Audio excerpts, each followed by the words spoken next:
Luke, the Passion Translation, Chapter 14. One Sabbath, Jesus was on the way to dine with a prominent Jewish religious leader for a festive meal. Everyone was watching him to see if he would heal anyone on the Sabbath.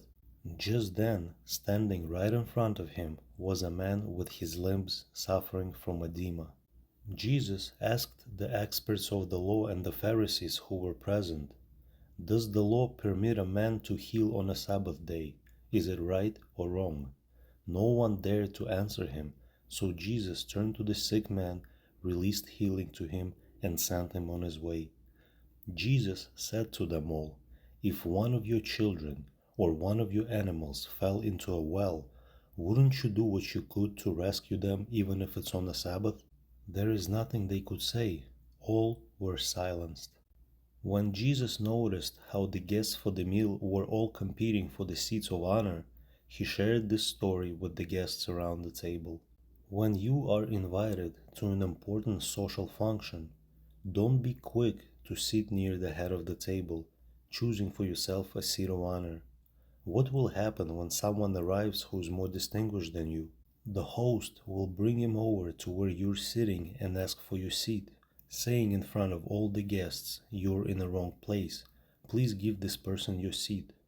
Disgraced, you'll have to take whatever seat is left.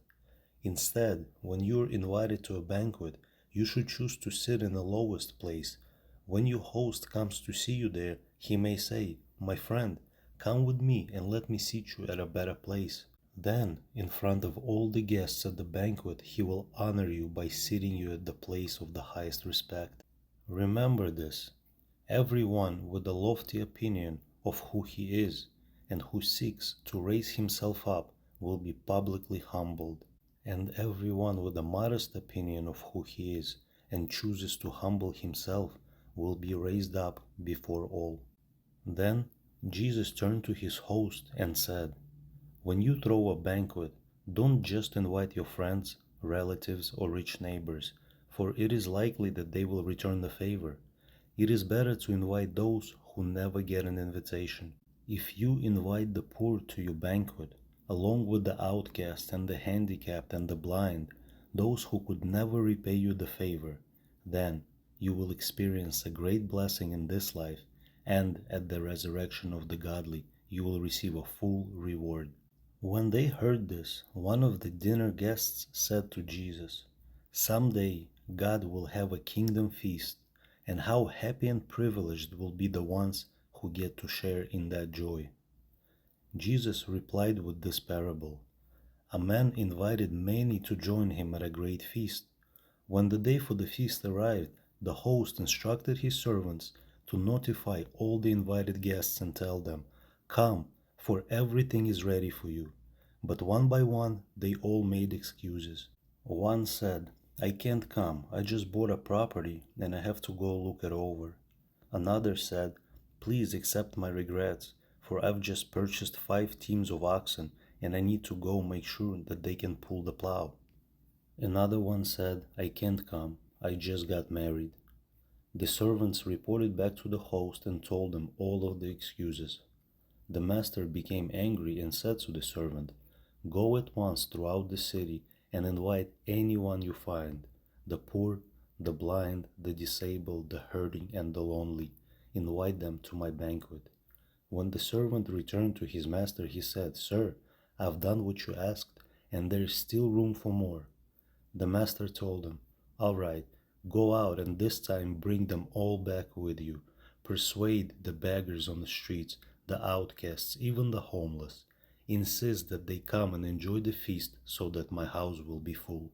I say to you all, no one who receives an invitation to feast with me and makes excuses will ever enjoy my banquet.'"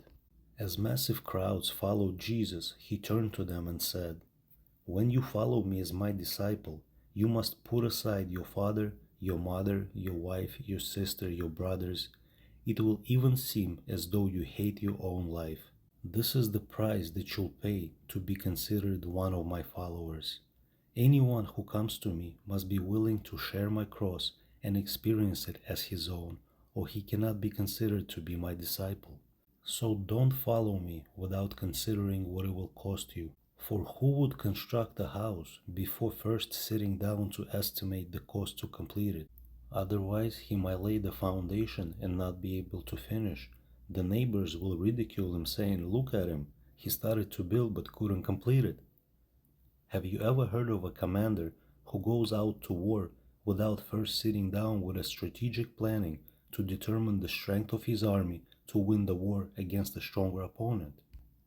If he does not stand the chance of winning a war, the wise commander will send out a delegate to ask for the terms of peace.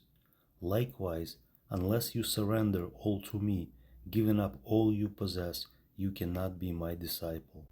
Salt is good for seasoning, but if it were to lose its flavor, how could it ever be restored? It will never be useful again, not even fit for the soil or the manure pile. If you have ears opened by the Spirit, then hear the meaning of what I've said and apply it to yourself.